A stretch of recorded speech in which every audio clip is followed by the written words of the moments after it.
One of the most terrifying analog horror series is back. VITA CARNIS. That's right. The terrifying analog horror series with mimics, with a cult, I'm pretty sure, with world-ending implications is back. The second season is here. Came out about a week ago. I did wait a little bit to react to this to try and give my thoughts. I didn't know if a second episode was going to drop, with more context, obviously.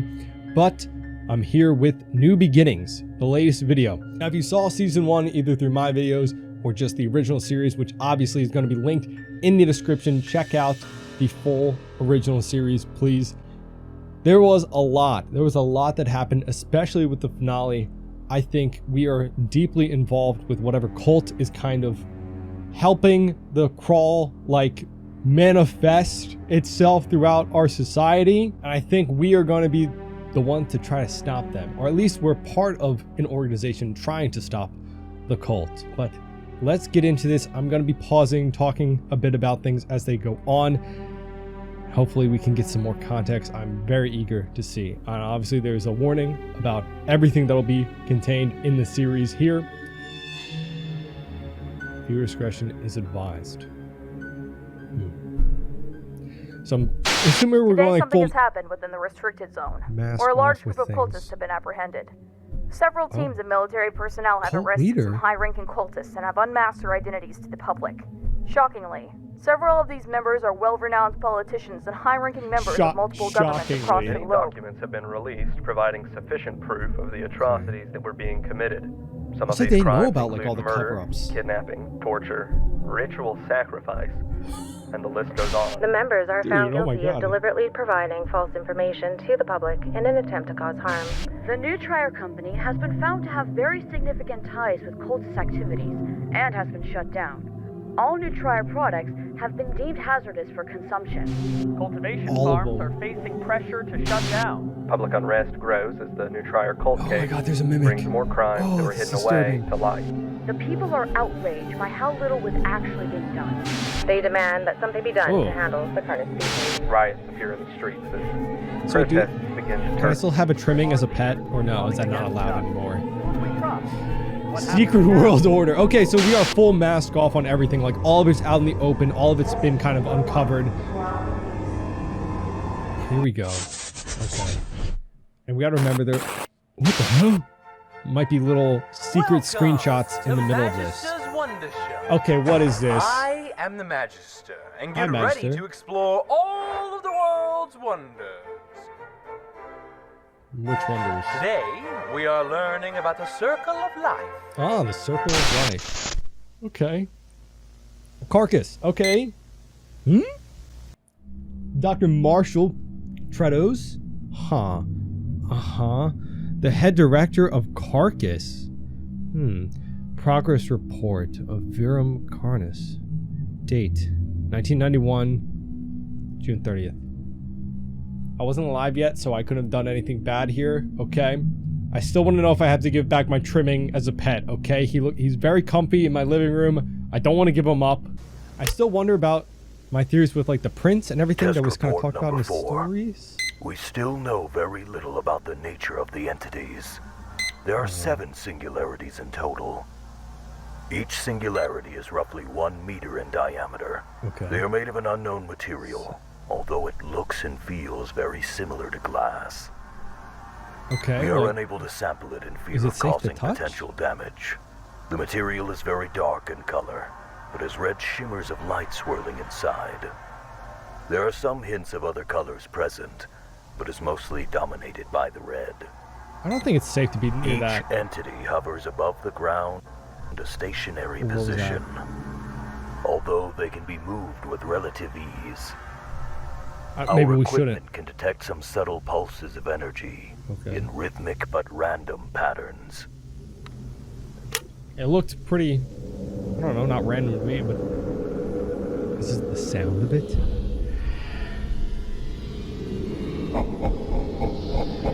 Oh, it sounds like it's laughing at us.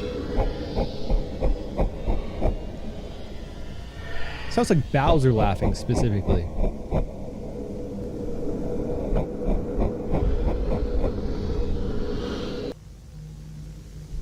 We don't know what they are, We don't know if it is breathing or communicating. We don't even truly know if they are even organic. This is nothing new, just confirming what we already know. Which isn't a lot. Our first experiments didn't give any interesting leads. The most we got was some interference with electronics, especially when there was more than one kept close together. Right, didn't they talk about that earlier? There was like an EMF The experiment field, we conducted showed extremely significant results. The experiment played out like this. In test chamber 1, what the cow? A live cow was released into the chamber with V1 for an extended period. Why a cow? They were left together for 24 hours. Oh, I thought it disappeared inside the orb. The test showed minimal results from the entity and an Whose job is it increase to in watch the stress cow from for the 24 cow. hours? Next, the body of a cow was put into the chamber with V1 for 24 hours. Wait, did they kill the cow? The results were extraordinary. What do you mean? Oh, because it's... so it's like... almost like a vulture. Like, it uses... dead corpses. 5 hours after the whole body had been ingested, concentrations of Kroll rapidly grew from several points from within the chamber. What so it only mean, eats like dead things, essentially. Like absorbs dead material. Everything we knew about the VITA Carnis species. Wow. That's insane. That's insane. So any kind of decaying matter probably could be absorbed by this thing. First, a young larva hatches from within its egg. It will roam around and find food to help it grow and grow. Ew. Once they are big enough, they transform into a pupa. And after some more time, they transform into an adult beetle. Wait, the adult beetle will go out into the world in search of food. Okay. Alright. Dr. Rhodes Saris? Crawl specialist, head cultivator. So it's almost like a scavenger, not like a vulture, but like the term for animals that eat dead or decaying things. You know, it didn't kill the cow on its own. It needed it to be dead before it could absorb it. So that probably is why so many of the creatures created by the VITA Carnis and the Crawl, like, are dangerous to humans because they need more stuff to be dead to kind of spread. Interesting. And why it kind of infiltrated society through this cult and everything to create products that were harmful to people, so it would kill people on like a mass scale almost to create more fuel for itself, which kind of was my theory before, I believe, but interesting to kind of see it confirmed and play out for us. Also, I don't think that those hazmat suits are going to really help them if that thing was dangerous. All right, let's see. Audio log. Dr. Rowe. Oh. Progress report for crawl samples. Cultivation has been successful. So far, we grew them with 3 specific environmental factors. 1 is our control group, 2 with access to additional nutrition sources, and 3 with exposure to radio signals. It's got some nice tunes. Great. Group 1 grew on par with standard crawl samples. No distinct abnormalities. That's the one with the new the nutrients, right? Group 2 grew at a faster pace than the control group, as expected. Oh no, that's the one with the nutrients. No distinct abnormalities. Yeah, look at it. Very gross. Group 3 grew against its normal pattern, weaving its way toward the radio. Once the device was claimed, it switched to usual growth patterns. Again, no distinct abnormalities. So they don't like radio waves. In conclusion, the samples that were grown in V1's test chamber don't seem to differ from others grown from other sources. Still, we will continue with more factors in further groups, just in case. So that's maybe why the There have been singularities some developments in the propagation group. V1 samples have seemingly been able to produce nodules at a slightly quicker rate than wild samples. Control groups show that V1 samples begin node development a few days faster. More time will be needed to say for sure. As for the nodes themselves, there aren't any distinct abnormalities. We've successfully hatched a dozen Carnish juveniles, several Trimmings, That's Trimmings. 2 meat snakes, and even 1 I hate that mimic. name. Oh. We will be sending them to the enclosures after everyone's reports get sent out. Where are the enclosures? End log. So we're still not keeping Trimmings as pets? Ew! So yeah, it's interesting because the singularities were and then is grounded like an to a EMF fine mint and is now ready for the garden. Not what? The commercials. Okay, another doctor. Okay, trimming specialist. Woo! Clap it up for the Trimmings. Audio log. And you guys were saying they were cute. Progress report for trimming colony. Weirdos. Significant progress in learning the social patterns of a group of trimmings we have been keeping together. Oh, they're A new batch of social. juveniles were added to the main colony at the beginning of the new progress report. They were accepted into the community immediately. Ew. No conflict or rejection observed. They did provide the circumstances to document more of their interactions. Why would you want that as a pet? Trimmings communicate through a series of vocal cues. Colony members meeting the new batch with squeaks and squeals. It's They only a also little are not cute. afraid to show us when they are upset. Oh. Trimmings He was also use mad. some physical displays as well. For example, Trimmings do a chewing or chatter motion with their mouths when they are happy or interested in something. What do they play soccer? The experiment that we performed was to explore the extent of their communication skills. The test went like this. Keep one locked in a cage. See if it can. We took one of the communicate with trimmings and had them in place in a modified enclosure. A speaker would play 2 separate audio cues. A positive cue would play, followed by a treat. others. Oh. And a negative cue, followed by a small spray of cold water. We did several rounds of both audio cues to condition the trimming's response. They're gonna get mad. I support this testing.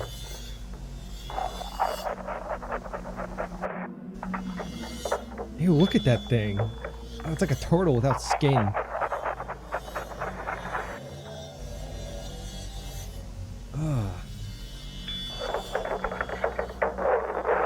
Oh yeah, go get your little treat. So ugly. Oh, it doesn't like water.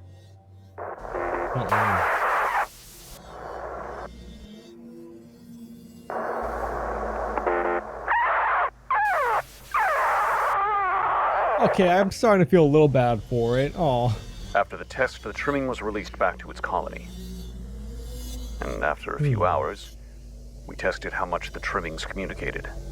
Oh, would it like Another tell speaker about was the placed near the colony's enclosure, sounds and what where they we mean? played the same audio cues.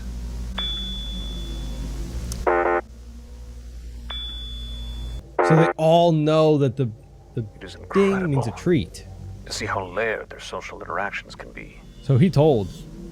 Although, like- we tried something a bit bizarre. What did you do? What did you do? We found out that a wild colony had settled around the facility recently. Oh. It The ones was outside the strange. facility know? what we did. How could they? It was a long shot. Because they didn't have contact We with set up them. a radio device near the wild colony and near ours. We linked both devices up and played the cues. Oh, that's weird. I knew it was like a hive mind with the VITA CARNIS. There's many dangers out there. I in the knew world. it, but like There that's are many insane. predators that would love to have beetles for a snack. And Not the poor unfortunately, beetle. not all beetles make it. Yes, it is sad, but that's how the circle of life works. Poor little But beetle. look, one of the beetles has laid eggs. Oh. And once the beetle's eggs hatch, the beautiful cycle What a starts proud again. parent. And life continues on.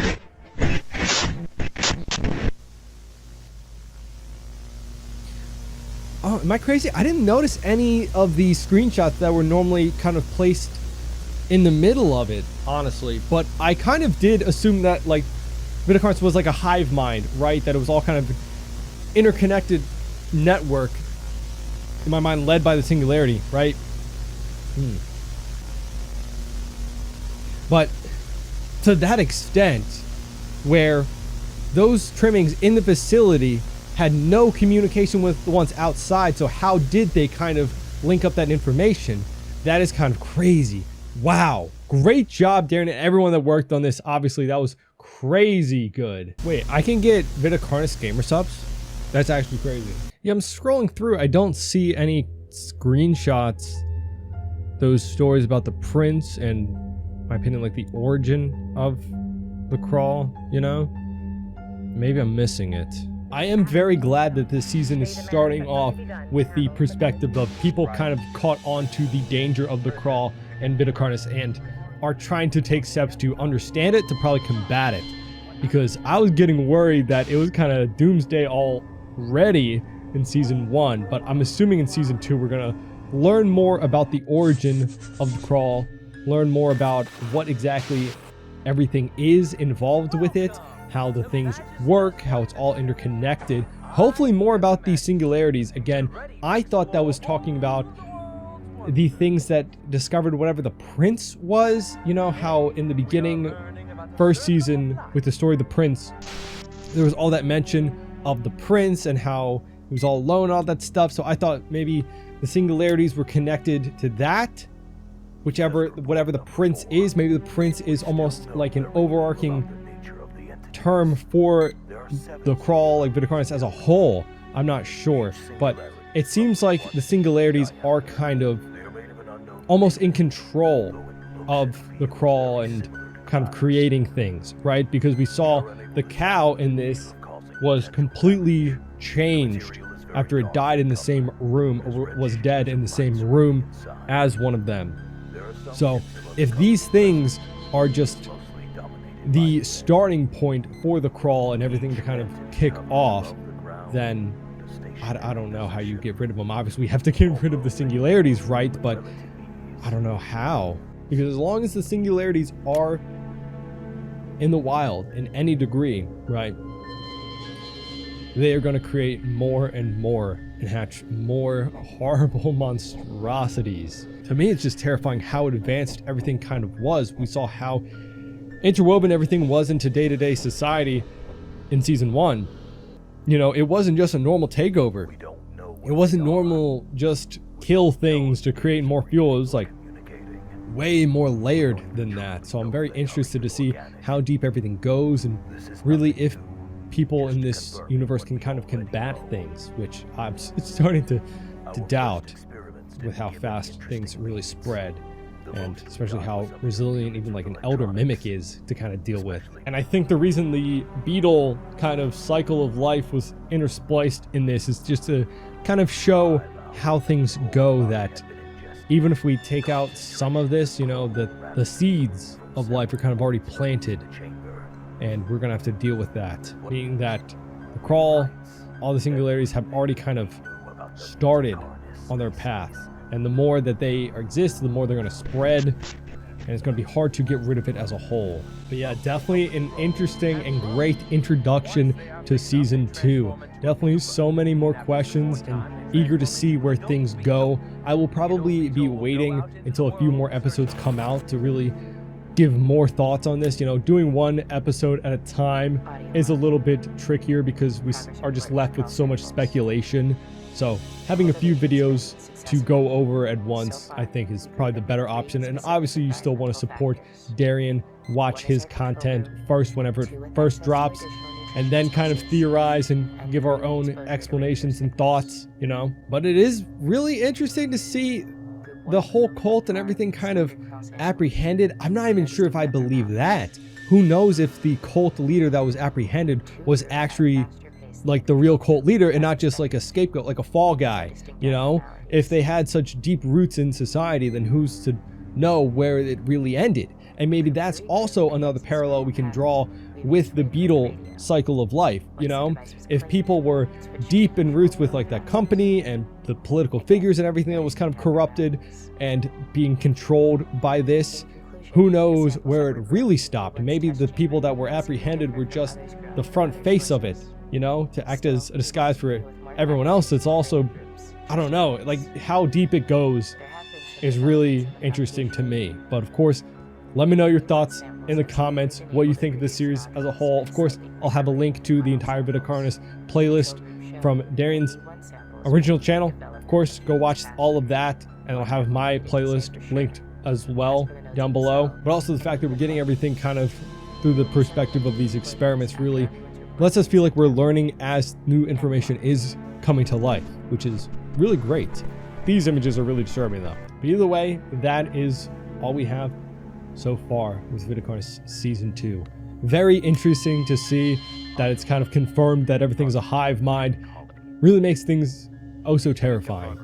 So of course, again, let me know your thoughts down in the comments. Either way, here's a few people that definitely wouldn't try and lock me in a cage and spray me with water. Our channel members. Thank you for supporting the channel and myself and on spraying me with water or keeping me locked up with a trimming. Thank you. Either way, thank you all for joining today's adventure in VITA CARNIS Season 2. As always, hope you enjoyed the video. Leave a like and subscribe if you want to see more. Of course, hope you have a great rest of your day. Remember, courage and determination and adventure is possible. Let's see you on our next one. Bye-bye.